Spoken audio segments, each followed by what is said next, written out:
निवडणुकीच्या रणधुमाळीला सुरुवात झालेली आहे। प्रभाग क्रमांक 10 मधून उमेदवार शंकर मोरे आणि त्याचबरोबर आपल्याबरोबर आहे चंद्रभागा शंकर मोरे। उमेदवारी ही भाजपच्या माध्यमातून मिळालेली आहे। आज उमेदवारी अर्ज दाखल करण्यासाठी ते ह्या ठिकाणाहून निघाले आहेत। मोठ्या प्रमाणात त्यांच्या मतदारांची साथ देखील त्यांच्यासोबत आहे। आज आपल्यासोबत शंकर मोरे सर, काय सांगाल, कशा प्रकारे आज उमेदवारी अर्ज भरायला चाललेले आहे, काय आनंद वाटतोय? प्रभाग क्रमांक 10 मधून आम्ही त्या ठिकाणी माझी पत्नी सौ चंद्रभागा शंकर मोरे आणि मी शंकर किसन मोरे आम्ही दोघंही त्या ठिकाणी अर्ज दाखल करणार आहोत।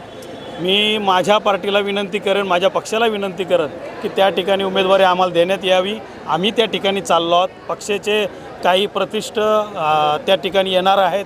आज आपण त्या ठिकाणी बघताय की हे फॉर्म त्या ठिकाणी भरत असताना ही अलोट गर्दी थोरा मोठ्यांचा, युवक असतील, ज्येष्ठ असतील, महिला असतील, सर्व जाती धर्मांना सोबत घेऊन आम्ही या ठिकाणी फॉर्म भरण्यासाठी चाललो आहोत।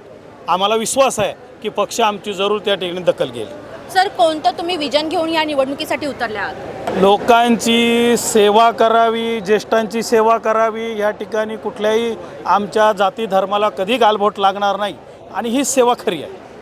काय सांगाल मॅडम, तुम्ही आज उमेदवारी अर्ज दाखल करण्यासाठी आलात, काय आनंद वाटतोय? प्रभाग क्रमांक 10 मधून मी अर्ज दाखल करत आहे। पण मला एवढं समाधान वाटतं की माझी लोकसंख्या, जी माझी माणसं आहेत ती आमच्याबरोबर आहे आणि त्याचा अभिमान मला आहे। आणि सर्वात मोठी गोष्ट, आम्हाला नाईक साहेबांनी जो उमेदवार म्हणून घोषित केले त्याबद्दल त्यांचेही मी आभार मानते।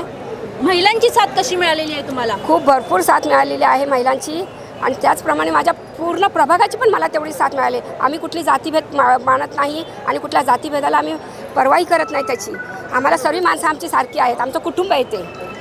नक्कीच आपण पाहिलेलं आहे की लोकांची सेवा करणं हा विजन घेऊन निवडणुकीमध्ये उमेदवार म्हणून शंकर मोरे आणि चंद्रभागा मोरे हे उमेदवारी अर्ज दाखल करण्यासाठी निघालेले आहे। चला तर बघूया आपण आता पुढे काय नेमकी समीकरण बदलत आहे। Video journalist मुशाईद शाहसह Priya's ब्रांचा report, Navi Mumbai.